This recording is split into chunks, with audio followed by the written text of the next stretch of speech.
Hello, friends. This is Mrs. Miller here, and today we are going to be reading Chapter 5 of Gifted Hands. Now, I decided to go ahead and show it on the screen as well, and we're going to work through it together, and I'm going to be sharing some of my thoughts with you. Okay? Here we go. Chapter 5, A Boy's Big Problem. Know what the Indians did with General Custer's worn out clothes? The gang leader asked. Tell us, one of his cohorts shot back with exaggerated interest. They saved them, and now our man Carson wears them. Another kid nodded vigorously. Sure looks like it. Okay, let me explain. General Custer was one of the generals way back during the time of the Civil War. And so they're saying that Carson's clothes are very, very old. Okay, and they are worn. I could feel the heat rising up my neck and cheeks. The guys were at it again. Get close enough and you'll believe it, the first fellow laughed, 'cause they smell like they're 100 years old. New in the grade of 8A at Hunter Junior High, I found capping an embarrassing and painful experience. The term comes from the word capitalize and is slang that means to get the better of another person. The idea was to make the most sarcastic remark possible, throwing in a quick barb to keep it humorous. Capping was always done within earshot of the victim, and the best targets were the kids whose clothes were a little out of style. The best cappers waited until a group collected around the violator. Then they'd compete to see who could say the funniest and most insulting things. I have a text to self connection. When I was younger, I shared with you all before that my family was very, very poor, and my mom made our clothes. And I remember feeling kind of left out and kind of wanting to not be a target of anybody's bullying or anybody's, I'm not even going to say bullying, anybody's comments about my clothes. Um, I just remember the feelings of embarrassment with not fitting in with everyone else. And so I can understand a little bit how Dr. Carson is feeling as this young boy, and people are making fun of him. That reminds me also of what I've seen in the schools, with sometimes people make fun of other people if they don't have on certain shoes, especially since we wear the uniformity of color. If people don't have certain shoes, or um, even if they don't have certain types of clothes, people make fun of other people, and that's something that I just can't get behind. Back to the text. I was a special target. For one thing, clothes hadn't meant much to me then, and they don't today. Except for a brief period in my life, I've not been much concerned I've not been much concerned about what I wore, because like mother always said, Benny, what's inside counts the most. Anybody can dress up on the outside and be dead inside. I have another text to self connection. That's something that I tell Naomi that, you know, you have to be beautiful on the inside. You can't just be beautiful on the outside. It's the inside that matters most. I hated leaving Wilson Junior High at the middle of the eighth grade, but was excited to be moving back to our old house. As I said to myself, we're going home again. That was the most important thing of all. We talked in a previous chapter about based on mom's character traits and how she's so determined. When she said that she was sure they were going to get back into that old house, we figured as a group that she was right because of her character traits. Because of my mother's frugality, our financial situation had gradually improved.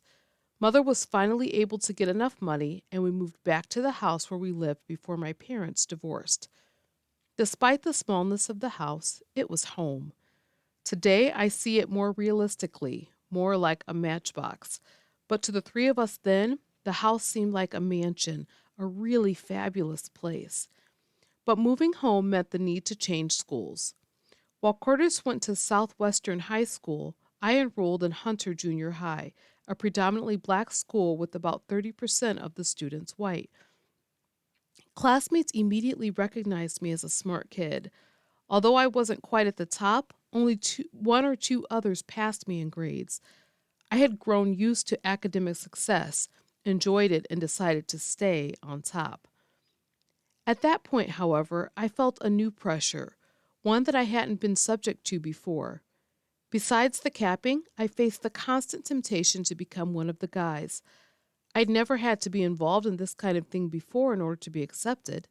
In the other schools, kids looked up to me because of my top grades, but at Hunter Junior High, academics came a little farther down the line.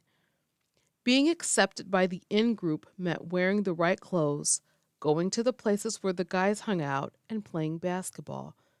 Even more important, to be part of the in group, kids had to learn to cap on others. I wonder if that was an uncomfortable position for Ben Carson to be in, where he had been being made fun of, but in order to fit in, he had to be able to make fun of others. That seems like it'd be kind of an uncomfortable position. I would hate to have to do that. I couldn't ask my mother to buy me the kind of clothes that would put me in their social acceptance level.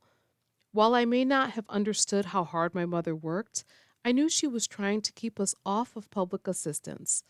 By the time I went into ninth grade, Mother had made such strides that she received nothing except food stamps.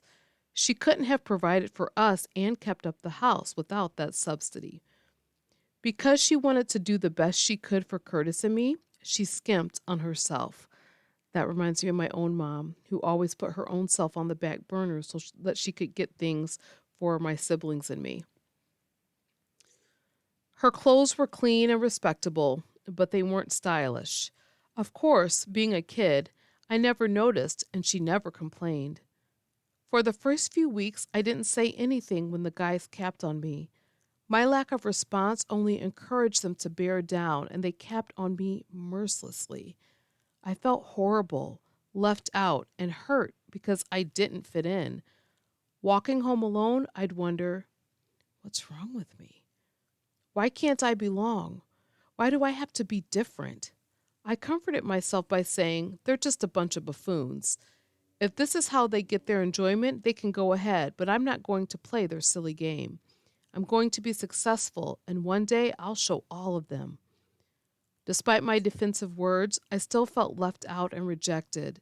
And like most people, I wanted to belong and didn't like being an outsider.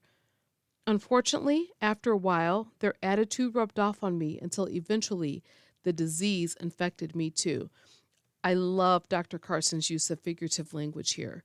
He doesn't mean a literal disease like something that's making you sick.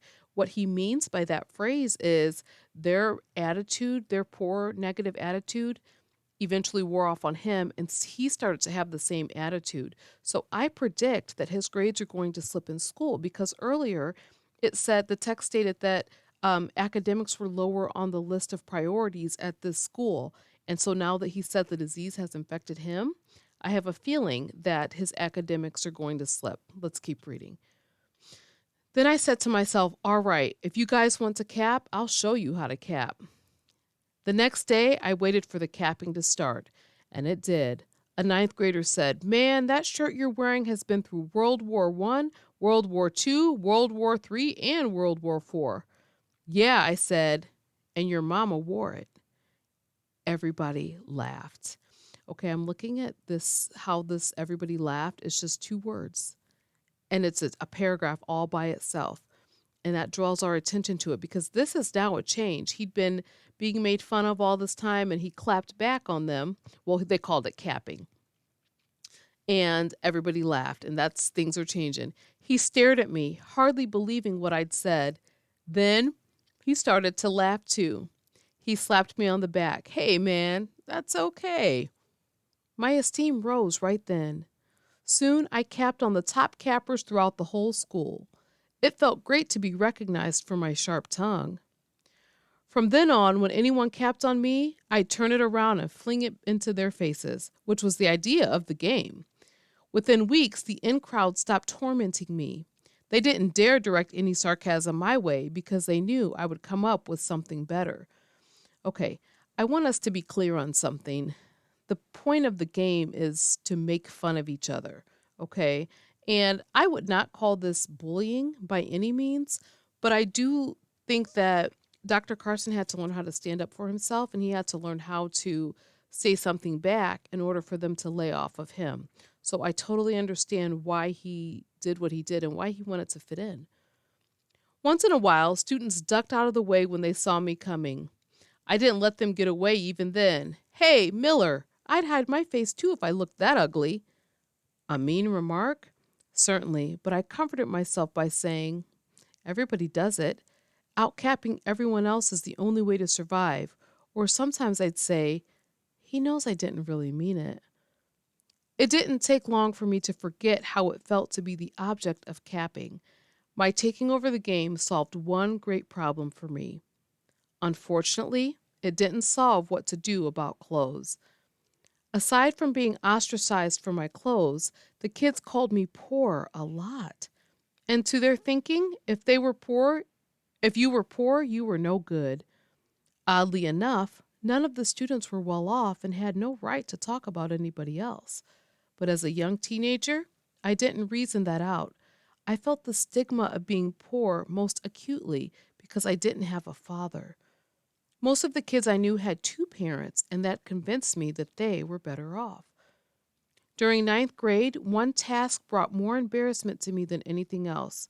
As I've said, we received food stamps and couldn't have made it without them. Occasionally, my mother sent me to the store to buy bread or milk with the stamps. I hated to go, fearing one of my friends would see what I was doing. If anyone I knew came up to the checkout counter, I'd pretend that I had forgotten something and duck down one of the aisles until he left. Waiting until nobody else stood in line, I'd rush forward with the items I had to buy.